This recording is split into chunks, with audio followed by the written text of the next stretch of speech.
നമസ്കാരം. സംസ്ഥാനത്ത് സ്വർണ്ണവില 4 ദിവസത്തെ ഇടവേളയ്ക്ക് ശേഷം വീണ്ടും വർദ്ധിച്ചിരിക്കുകയാണ്.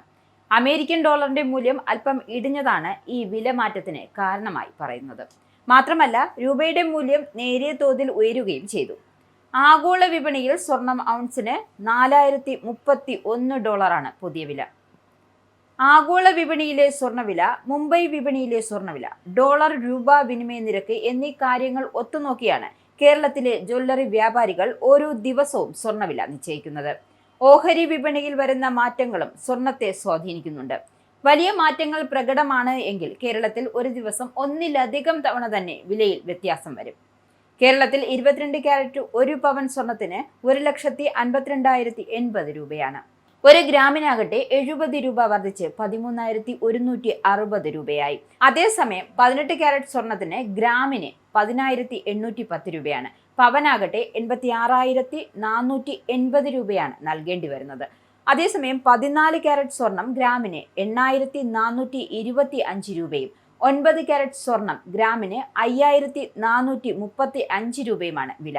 എന്നാൽ വെള്ളിയുടെ വില ഇന്ന് മാറ്റമില്ല. 1 ഗ്രാമിന് 235 രൂപയും 10 ഗ്രാമിനാകട്ടെ 2,350 രൂപയുമാണ് വില വരുന്നത്. അതേസമയം പ്രവാസികൾക്കാകട്ടെ വിദേശത്തു നിന്നും സ്വർണം വാങ്ങുന്നതാണ് വൻ ലാഭം. ഇന്ത്യയിൽ നികുതി അധികമായതിനാൽ വിദേശത്ത് താരതമ്യേന വില കുറവായിരിക്കും. ഇന്ത്യയിൽ സ്വർണത്തിന്റെ ഇറക്കുമതി നികുതി 15%. ഇതിനു പുറമെ 3% GST നൽകണം. സ്വർണത്തിന്റെ ഇറക്കുമതിയെ കേന്ദ്ര സർക്കാർ പ്രോത്സാഹിപ്പിക്കുന്നില്ല. രാജ്യത്തിന് അകത്തുള്ള സ്വർണം പുനരുപയോഗിക്കുകയാണ് വേണ്ടത് എന്ന നിലപാടിലാണ് സർക്കാരിനുള്ളത്.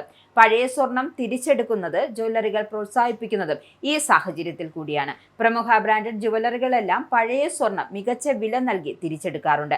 മറ്റു ജ്വല്ലറികളുടെ സ്വർണവും തിരിച്ചെടുക്കുമെന്നാണ് ഇവർ വ്യക്തമാക്കുന്നത്.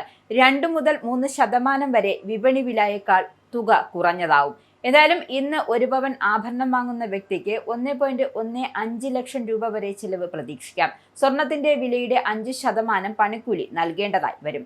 സ്വർണ്ണ വിലയുടെയും പണിക്കൂലിയുടെയും 3% GST നൽകണം. അതിനു പുറമെയാണ് ഹോൾമാർക്കിംഗ് ചാർജും. എല്ലാം കൂടി ചേരുമ്പോഴാണ് 1.15 ലക്ഷം രൂപയിലേക്ക് എത്തുക. ഡിസൈൻ കൂടുതലുള്ള ആഭരണങ്ങളാണ് എങ്കിൽ ഇനിയും പണിക്കൂലി ഉയരും. ആഭരണം എന്ന നിലയിൽ സ്വർണം വാങ്ങുന്നവർക്ക് 18 ക്യാരറ്റ് വാങ്ങാം. 22 ക്യാരറ്റിനേക്കാൾ വില കുറവാണ് 18 ക്യാരറ്റിന് എന്നതാണ് മേന്മയും.